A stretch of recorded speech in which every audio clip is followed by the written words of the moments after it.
Ika-4 na kabanata. Muling nagturo si Jesus sa tabi ng lawa ng Galilea. Nagkatipon sa paligid niya ang napakaraming tao, kaya't siya'y sumakay sa isang bangkang nasa tubig at doon umupo. Ang karamihan na may nasa baybayin sa gilid ng tubig. Sila'y tinuruan niya ng maraming bagay sa pamamagitan ng talinghaga. Ganito ang sinabi niya: Makinig kayo. May isang magsasakang lumabas upang maghasik ng binhi. Sa kanyang paghasik ay may mga binhing nalaglag sa daan. Dumating ang mga ibon at tinuka ang mga yon. May mga binhi namang nalaglag sa batuhan. Agad sumibol ang mga binhing yon sapagkat manipis lamang ang lupa doon. Ngunit nang tumindi ang sikat ng araw, nalanta at natuyo ang mga binhing tumubo. Palibhas ay wala silang gaanong ugat. May mga binhi namang nalaglag sa may matitinik na halaman. Nang lumago ang mga ito, sinakal nito ang mga binhing tumubo, kaya't hindi nakapamunga ang mga binhi. Ang mga binhi namang nalaglag sa matabang lupa ay tumubo, lumago at namunga ng marami. May nagkabutil ng tig-30, tig-60 at tig-100. Sinabi pa ni Jesus, Ang may pandinig ay makinig. Nang nag-iisa na si Jesus, lumapit sa kanya ang ilang nakikinig kasama ng 12. Hiniling nilang ipaliwanag niya ang talinghaga. Sinabi niya, Sa inyo'y ipinagkaloob na malaman ang lihim tungkol sa paghahari ng Diyos. Ngunit sa iba naman, ang lahat ng bagay ay itinuturo sa pamamagitan ng talinghaga. Kaya nga't, tumingin man sila ng tumingin, ay hindi sila makakakita, at makinig man ng makinig, ay hindi makakaunawa. Kung hindi sana'y nagbalik loob sila sa Diyos, at nagkamit sila ng kapatawaran. Pagkatapos, tinanong sila ni Jesus, Hindi pa ba ninyo nauunawaan ang talinghagang ito? Paano ninyo mauunawaan ang iba pang mga talinghaga? Ito ang kahulugan ng talinghaga. Ang binhing inihahasik ay ang salita ng Diyos. At ang mga binhi namang nalaglag sa daan ay ang mga taong nakikinig sa salita ng Diyos. Pagkarinig nila'y tumarating si Satanas at inaalis ang salitang inihasik sa kanila. Ang katulad ng mga binhing nalaglag sa batuhan ay ang mga taong nakikinig at malugod na tumatanggap ng salita ng Diyos. Subalit ang salita ay hindi tumitimo sa kanilang puso, kaya't hindi sila nananatili. Pagdating ng kahirapan o pag-uusig dahil sa salita ng Diyos, agad silang sumusuko. Ito naman ang kahulugan ng mga binhing nalaglag sa may matitinik na halaman. May mga taong nakikinig ng salita ng Diyos. Ngunit dahil sa alalahanin sa buhay na ito, pagkasilaw sa salapi, o kaya'y pagkaumaling sa ibang mga bagay, ang salita ng Diyos ay nawawalan ng puwang sa kanilang puso at hindi namumunga. Ito naman ang kahulugan ng mga binhing nalaglag sa matabang lupa. May mga taong nakikinig at tumatanggap sa salita ng Diyos at namumunga ng masagana. May tig-30, may tig-60 at may tig-100. Nagpatuloy si Jesus ng pagsasalita. Sinabi niya, Sinisindihan ba ang ilawan para itago sa ilalim ng takalan? O kaya'y sa ilalim ng higaan? Hindi ba't kapag nasindihan na, ay inilalagay ito sa talagang patungan ng ilaw? Walang natatagong di malalantad, at walang lihim na di mabubunyag. Ang may pandinig ay makinig. idinugtong pa niya, Unawain ninyong mabuti ang inyong naririnig. Ang panukat na ginagamit ninyo sa iba ay siya ring gagamitin sa inyo. At higit pa roon, sapagkat ang mayroon ay bibigyan pa. Ngunit ang wala ay aalisan pa ng kakaunting nasa kanya. Sinabi pa ni Jesus, Ang paghahari ng Diyos ay may tutulad sa isang taong nagasik ng binhi sa kanyang bukid. Pagkatapos niyang magasik, natutulog siya kung gabi at bumabangon kung araw. Samantala, patuloy namang tumutubo ang binhi at lumalago ang halaman sa paraang hindi niya nalalaman. Ang lupa ang nagpapasibol at nagpapabunga sa mga pananim. Usbong muna ang lumilitaw sa ang tangkay. Pagkatapos, nahihitik ito sa butil. Kapag hinog na ang mga butil, agad niya itong ipagagapas sapagkat panahon na para anihin. Saan ba natin maihahambing ang paghahari ng Diyos? tanong ni Jesus. Anong talinghaga ang gagamitin natin upang mailarawan ito? Ang katulad nito ay buto ng mustasa na siyang pinakamaliit sa lahat ng binhi. Kapag ito'y itinanim, ito'y lumalago at nagiging pinakamalaki sa lahat ng halaman. Ito'y nagkakasanga ng mayabong, kaya't ang mga ibon ay nakakapagpugad sa lilim nito. Ipinangaral ni Jesus sa kanila ang salita sa pamamagitan ng maraming talinghagang tulad nito ayon sa makakaya ng kanilang pangunawa. Hindi siya nangaral sa kanila nang hindi gumagamit ng talinghaga, ngunit ipinaliwanag niya ng sarilinan sa kanyang mga alagad ang lahat ng bagay.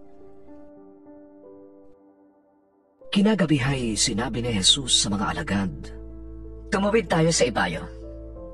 Kaya't iniwan nila ang mga tao at sumakay sila sa bangkang sinasakyan ni Jesus upang tumawid ng lawa.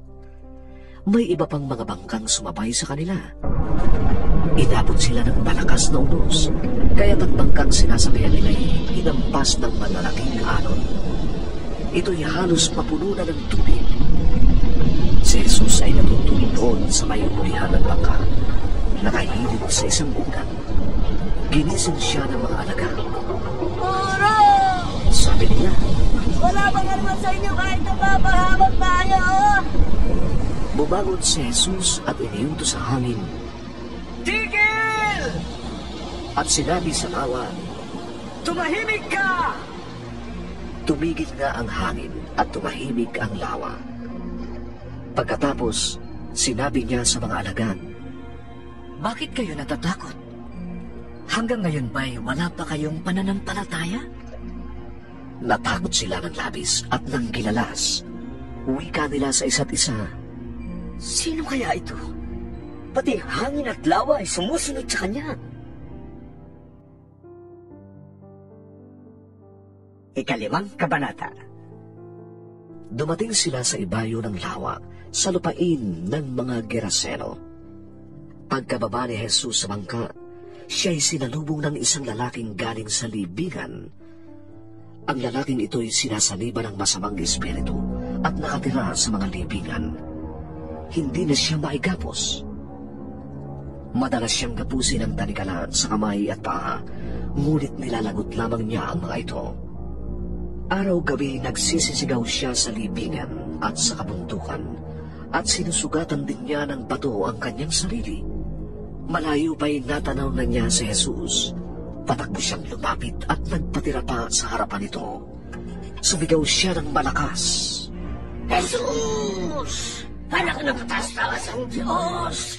Anong pakialam mo sa akin? Alang-alang sa Diyos, huwag mo kong pahirapan! Sinabi niya ito sapagkat iniutos ni Jesus. Masamang espiritu, lumabas ka sa taong ito. Tinanong siya ni Jesus, Ano ang pangalan mo? Pulutong, sapagat marami kami! tugon niya. At nakiusap siya kay Jesus na huwag silang palayasin sa pook na yon. Doon naman sa libis ng bundok ay may malaking kawan ng mga baboy na nagsisikain. nagmakaawa kay Jesus ang masasamang espiritu. Papasukin mo na lamang kami sa mga baboy. At sila na may pinahintulutan niya.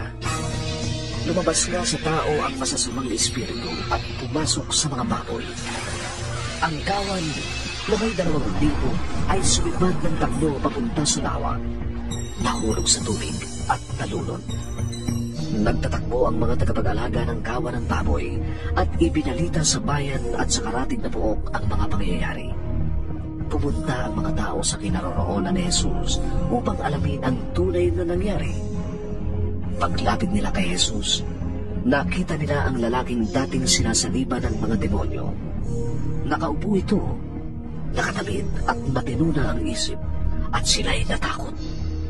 Isinalaysay sa kanila ng mga nakakita ang nangyari sa dating sinasaliba ng demonyo at ang sinapit ng mga baboy.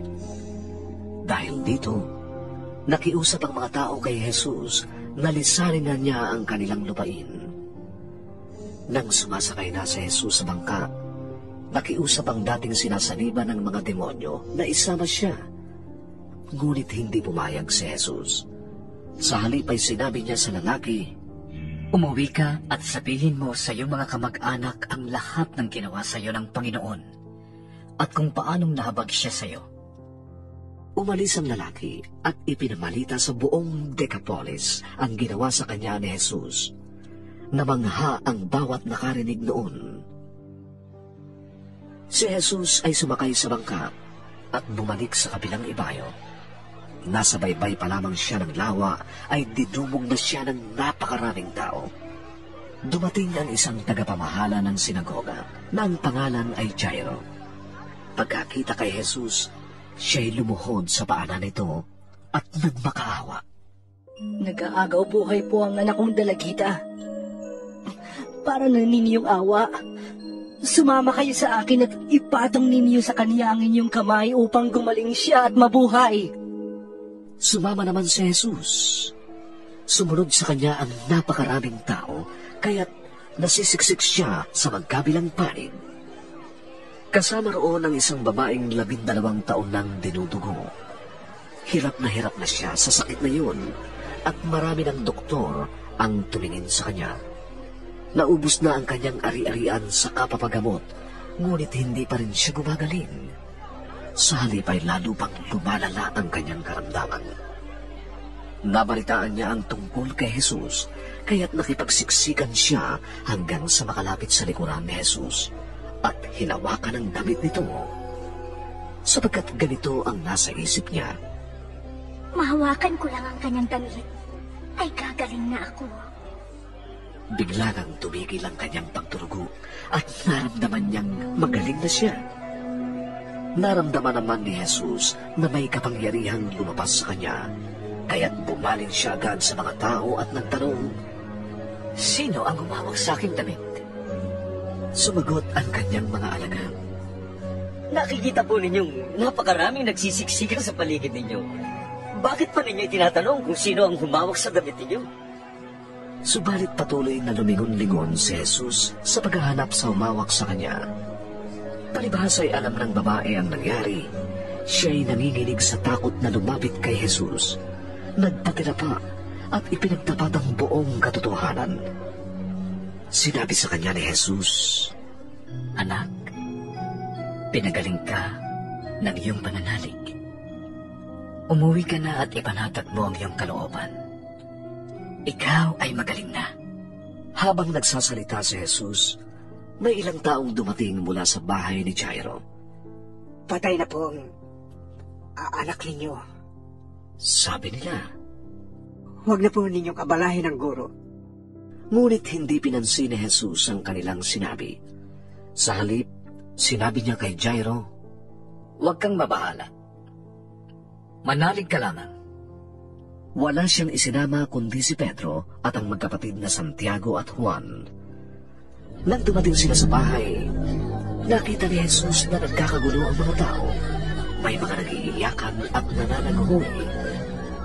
Pagpasok niya ay kanyang sinabi, Bakit kayo nagkakagulo at nag-iiyakan? Hindi patay ang bata?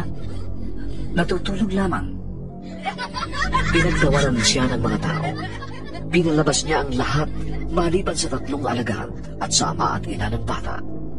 Pumasok sila sa silid na kinaroroonan ng bata. Hinawakan ni Jesus ang kamay ng bata at sinabi, Talita kumi. Na ang ibig sabihin, Ineng, sinasabi ko sa iyo, bumangon ka. noon di bumangon ang bata at lumakad. Siya'y 12 taon na at labis na namangha ang lahat. Mahigpit na ipinagbilin ni Jesus na huwag nilang sasabihin kanino man ang nangyari. Pagkatapos, iniutos niyang bigyan ng pagkain ang bata. Ika-6 na kabanata. Umalis doon si Jesus kasama ang kanyang mga alagad at umuwi sa sariling bayan. Pagdating ng araw ng pamamahinga ay nagturo siya sa sinagoga. Maraming tao ang nakarinig sa kanya at sa kanilang pagkamanghay nasabi nila, Saan niya natutuhan ang lahat ng yan? Anong karunungan itong ipinagkaloob sa kanya? Paano siya nakakagawa ng mga himala? Hindi ba itong karpenterong anak ni Maria at kapatid ni na Santiago, Jose, Judas at Simon? Taga rito rin ang kanyang mga kapatid na babae, hindi ba? at siya'y tinanggihan nila. Dahil dito, sinabi ni Jesus sa kanila, Ang isang propeta ay iginagalang kahit saan, maliban ng kanyang mga kababayan, mga kamag-anak at mga kasambahay. Hindi siya nakagawa ng himala roon, maliban sa ilang may sakit na kanyang pinatungan ng kamay at pinagaling. Nabangha siya dahil hindi sila naniwala sa kanya. Nilibot ni Jesus ang mga nayon sa paligid at nagturo roon. Tinawag niya ang 12 at sinugo sila ng 2. Sila ay binigyan niya ng kapangyarihang magpalayas ng masasamang espiritu. At inatasan ng ganito, Sa inyong paglalakbay, huwag kayong magdadala ng anuman maliban sa tungkod. Huwag kayong magdadala ng pagkain, supot o pera. Magsuot kayo ng sandalyas, ngunit huwag kayong magdadala ng bisan. sinabi rin niya sa kanila, Sa isang bahay lamang kayo makituloy hanggang sa umalis kayo sa bayang yon. Kung ayaw kayong tanggapin o pakinggan sa isang puok, umalis kayo roon at ipagpak ninyo ang alikabok sa inyong mga paa bilang babala sa mga taga roon. Humayo nga ang 12 at nangaral na ang mga tao ay dapat na magsisi at tumalikod sa kanilang mga kasalanan. Pinalayas nila ang mga demonyo sa mga sinasaniban ng mga ito. Pinahira nila ng langis ang maraming may sakit at gumaling ang mga ito.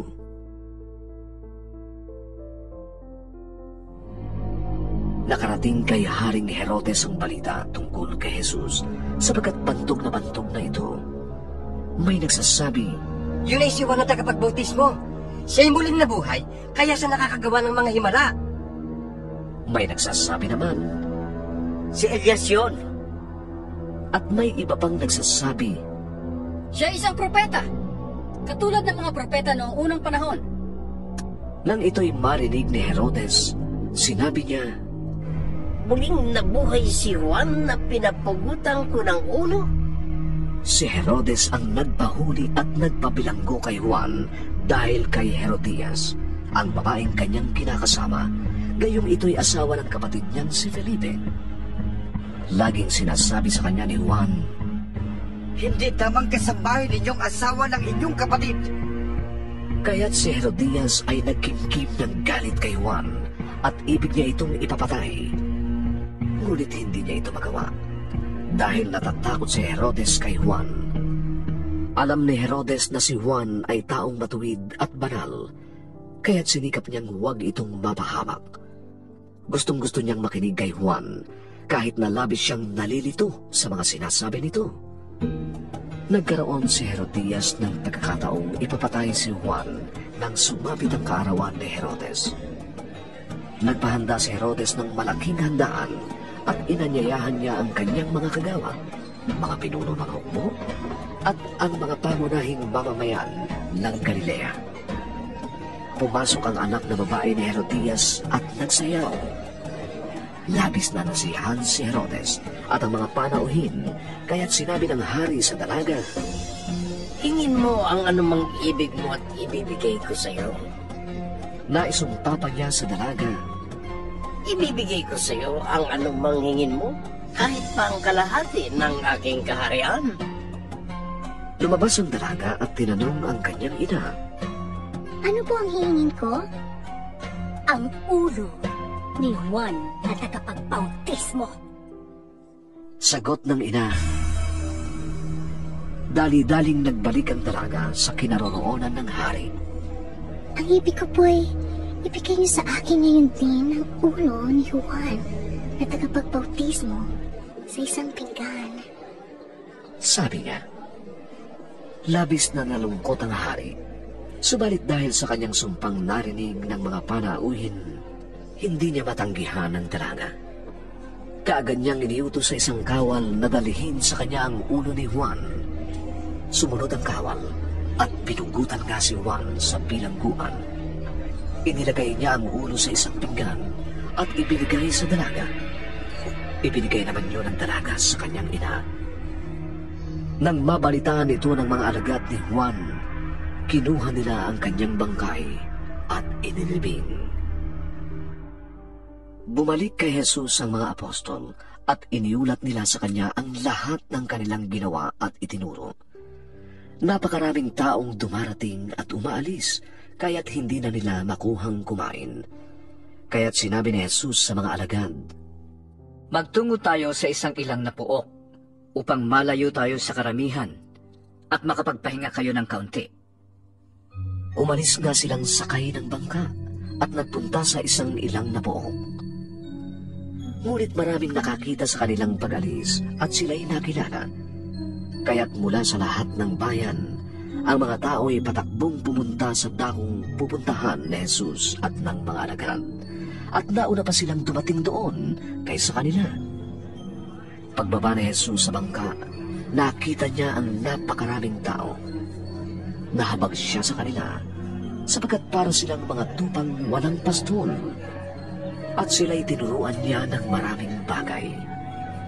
Nang dapit hapon na, lumapit sa kanya ang mga alagad at sinabi, Ilang ang paok na ito at malapit ng lumubog ang araw. Paalisin na po ninyo ang mga tao upang makapunta sila sa mga karatig nayon at bayan at makabili ng pagkain. Ngunit sinabi sa kanila ni Jesus, Kayo ang magpakain sa kanila. Sumagot ang mga alagad. Bibili po ba kami ng halagang 200 dinaryong tinapay para mapakain ang mga taong ito? Ilan ang dala ninyong tinapay? Tingnan nga ninyo. Sabi niya. Pagkatapos tingnan ay kanilang sinabi, 5 po at 2 isda. Iniutos ni Jesus sa mga alagad na paupuin ang mga tao ng pangkat-pangkat sa damuhan. Kaya't naupo ang mga tao ng tig-100 at tig-50 bawat umpok. Kinuha ni Jesus ang 5 tinapay at 2 isda. Tumingala sa langit at nagpasalamat sa Diyos. Hinati-hati niya ang mga tinapay at ibinigay sa mga alagad upang ipamahagi sa mga tao. Hinati-hati rin niya ang 2 isda at ipinamahagi rin sa kanila. Nakakain ang lahat at nabusog. At nang tipunin ng mga alagad ang lumabis na pira-pirasong tinapay at isda, nakapuno sila ng 12 kaing. May 5,000 lalaki ang kumain. Agad pinasakay ni Jesus sa bangka ang kanyang mga alagad. Sila ay pinaunan niya sa Bethsaida, sa kabilang ibayo ng lawa, habang pinapauwi naman niya ang mga tao. Matapos magpaalam, umakyat siya sa bundok upang manalangin. Sumapit ang gabi. Nasa laot na noon ng bangka, habang si Jesus naman ay nag-iisa sa pampang. Nakita niyang nahihirapan sa pagsagawa ng kanyang mga alagad dahil pasalungat sila sa hangin. Nang madaling araw na, sumunod sa kanila si Jesus na naglalakad sa ibabaw ng tubig. Nang malapit na siyang lumampas sa mga alagad, nakita ng mga ito na siya ay lumalakad sa ibabaw ng tubig. Napasigaw sila sa takot sa pagkaakalang siya'y multo. Takot na takot silang lahat Ngunit sinabi agad ni Jesus sa kanila, Huwag kayong matakot. Ako ito. Lakasan ninyo ang inyong loob. Sumakay siya sa bangka at tumigil agad ng hangin. Sila'y lubhang namangha sapagkat hindi pa nila nauunawaan ang nangyari sa tinapay. Hindi pa ito abot ng kanilang isip. Tumawid sila sa ibayo at pagdating sa Gennesaret ay isinadsad nila ang bangka. Pagbaba nila, nakilala agad ng mga tao si Jesus. Kaya't nagmadaling nilibot ng mga tao ang mga karatig pook at sinundo ang mga may sakit. Dinala nila ang mga nakaratay sa higaan, saan man nila mabalita ang naroon si Jesus. Pagdating ni Jesus sa alinmang nayon, lunsod o kabukiran, agad inihahanay sa plaza ang mga may sakit at isinasamo sa kanya na mahawakan man lamang nila ang laylayan ng kanyang damit. At lahat ng makahawak dito ay gumagaling.